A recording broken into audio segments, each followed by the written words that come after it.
Can we ever do enough cue discrimination? And what do we mean by that? Well, this is a fun deep dive into the past. In this episode of the Learning About Dogs podcast, Laurence and Sue McGuire discuss teaching between this and that, assuming we have been keeping track of all this and that with our cues.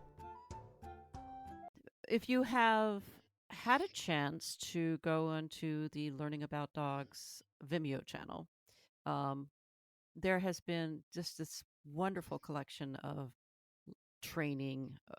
Gosh, some of these videos are 10 years old, if not more, showing up on the channel. But anyway, one of them has to do with this statement that you made, Kay, that just really has been resonating me for the last week or so. And it says, can we ever do enough cue discrimination? And I thought, no, I don't think we can. Agree? Yeah. Well, I mean, we tend to call it cues. Cue discrimination is a bit of a niche word from, trying to get people off using the term commands, and the dog distinguishes between commands to go left or right or sit or down or whatever. And a cue, I see, is this opportunity to earn reinforcement. Yep, a cue says there's a reward on offer. If you can match this word to that behavior, you're going to get a reward. But at the end of the day, I mean, our lives and the dog's lives, it's all about being able to discriminate between stimuli. So when you're driving, you're constantly assessing, is this person going to step off in front of me or not? Is this driver going to slow down or not? And what are the cues that it's about to happen? And when we stop paying attention to the cues is when, oh, sorry, I wasn't paying attention, and something happens. Or I wasn't listening properly and something happens. Or I didn't know what you said and something happens.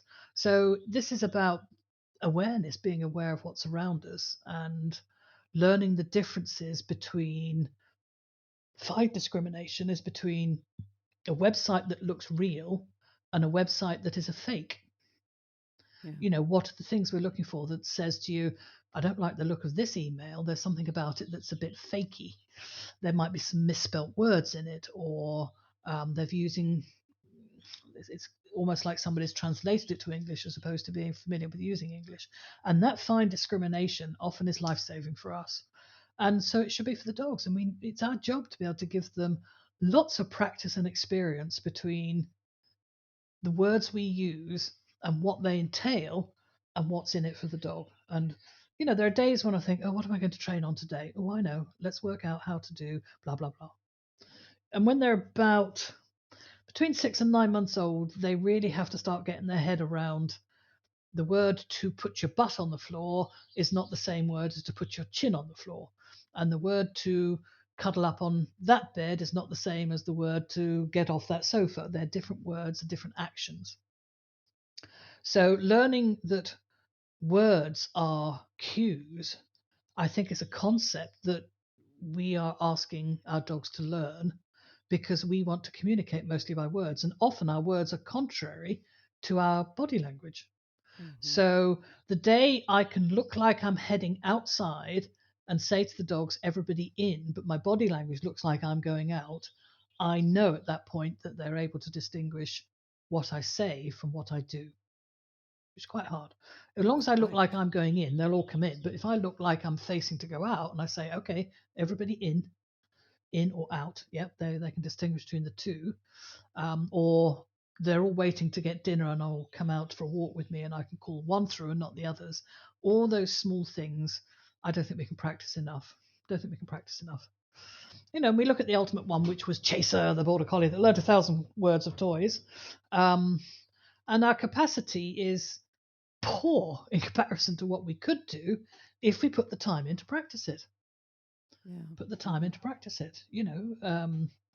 Things I've taught the dogs in the past are this paw and that paw have different words, but I can also use a different word as to how you use that paw. So I can go pawly paw, which means you just lift it off the floor like it hurts a bit, or I can go wave, or I can go push. Now each of those is a different action with that paw, but I need the dog to be able to discriminate which is which, not just, yeah, I know it's my right paw. What do you want me to do with it? Well, wave it. Okay, thanks. I need that information. And the more they seek that information, the more they'll be able to discriminate finally as to what the differences are. And I think it comes down to, at least what I've come across, is that people really do not spend enough time selecting that which they are going to use as a cue. Thinking about it first, you mean? Right. Yeah. Certainly, in a lot of fields, people will look at. Probably 20 years ago, we had this problem with a dog that's going to sit. If the dog is standing up and going to sit, it's not the same behavior as if the dog is lying down and going to sit. They're totally different movements. So if you went to an obedience competition 30 years ago and the dog is in the down and it's the first movement, it was one that was always the classic one to fail, the hardest one to do, and the dog is told to sit, you'll almost see their hips twitch and then the front end reluctantly comes upwards. Because sit is something when you're in the stand, your knees and pelvis start to react to that. But when you're in the down, oh yes, it's your elbows and your front feet. You know, Right. So the dog has to hesitate for a moment and go, oh, not that sit, that's it. Yes, it's a different type of sit, different type of meaning. And this, being able to work out what is the first thing the dog should react to when it hears this word. Should it be front or back? So I would use sit for one and park for the other, or park for one and up for the other. So there's no question in the dog's mind. And then you see there's no hesitation. And it's the same as if we teach the dog to lie down from a sit. Well, then every time they sit, they're thinking, am I on the way to the down, or is this sit going to be the only thing I do? And then if you ask the dog to lie down without sitting, they're like, I don't know what that action is. You've never taught me how to do that. Exactly. I see that a lot. So absolutely being completely clear, which probably Heel Work to Music's taught me anything more than anything, is critical to be able to explain to the dog without missing a beat on the music, this one, that one, there you go, now do this, now do that, without hesitation.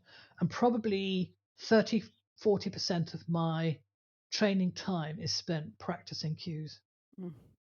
And I'll probably pick a random bunch of 5 and mix and match, and you'll do 1 of those and 2 of those and 3 of those and 4 of those and 1 of those, and back we go again, round and round and round. And it's a game. I bet you can't remember spin. Oh, smashing. And I bet you can't remember drop. Oh, magic. And I bet you can't remember pink. Oh, got it. I need to look at the book myself first, Oh, yeah. Check what they notebooks. Are. Yes, exactly. But yes, definitely think about what exactly is the movement the dog's got to respond to the minute it hears it. Can't do enough of that. Oof. Link to the Learning About Dogs Vimeo channel is in the episode notes. Thanks for listening.